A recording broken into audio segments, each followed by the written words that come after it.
Hi friends, నమస్తే. Welcome back to perfect mom life. నేను మీ లావణ్య. బోనాలు మొదటి ఆదివారం శుభాకాంక్షలు అండి. మన అమ్మవారికి దర్శించుకొని ఈ సంవత్సరం అంతా మనకు మంచి జరగాలని మనస్ఫూర్తిగా కోరుకుందాం. ఆషాఢం అమావాస్య తర్వాత వచ్చే గురువారం మొదటి బోనం అయితే ఈ ఆదివారం గోల్కొండలోనికి రెండో బోనం అంటూ సమర్పిస్తారండి. అలాగే తొట్టలి, పసుపు, కుంకుమ, వడి బియ్యము అండ్ చీర ఇట్లా అమ్మవారికి ఇంకా మేకలు అట్లాంటివి కూడా సమర్పించుకొని అడగనంగా బోనాలు అంటూ జరుపుకుంటారు. అలా ఒక్కొక్క వారం అంటూ ఇంకా బోనాలు అంటూ చేసుకుంటారండి. లాస్ట్ కూడా గోల్కొండలోని అమ్మవారికి లాస్ట్ బోనం అనేది సమర్పిస్తారు. ఆ తర్వాత మనకు సికింద్రాబాద్ అండ్ ఓల్డ్ సిటీలోని సింహవాహిని అమ్మవారి టెంపుల్కి బోనాలు అంటూ చేసుకుంటాం కదండి. మనం సికింద్రాబాద్లో అండ్ ఓల్డ్ సిటీలో చేసుకున్న బోనాలు చాలా ఘనంగా జరుపుకుంటారు. ఆడవారు అందరూ బోనాలంటూ సమర్పించి ఈ సంవత్సరం అంతా మంచి పాడి పంట, వర్షాలు, పిల్లలకి ఆరోగ్యం, పెద్దలకి ఆరోగ్యం అలా అమ్మవారికి కోరుకుంటారు. అంటే మన రాష్ట్రం అంతా సుభిక్షంగా ఉండాలనేసి అమ్మవారికి మనం బోనాలంటూ సమర్పించి ఆ అమ్మవారి కరుణ కటాక్షాలు మనకి ఎల్లప్పుడూ ఉండాలని మనస్ఫూర్తిగా కోరుకొని ఇలా మనం ప్రతి సంవత్సరం అంటూ ఆషాఢం రాగానే బోనాలంటూ సమర్పించుకుంటాం.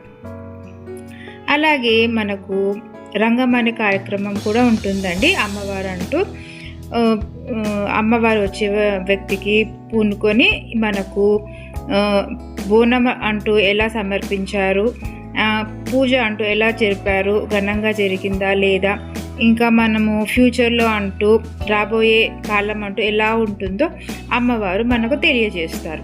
దాని ప్రకారం మనకి సంవత్సరం అంతా ఎలా ఉంటుందో అమ్మవారి ద్వారా మనకి అన్నీ తెలుస్తుంది.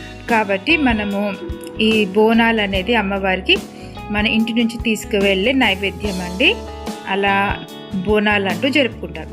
పాతకాలంలో కుండలో బోనం అంటూ చేసేవారు, కానీ ఇప్పుడు బిందెలలో చేస్తున్నారు.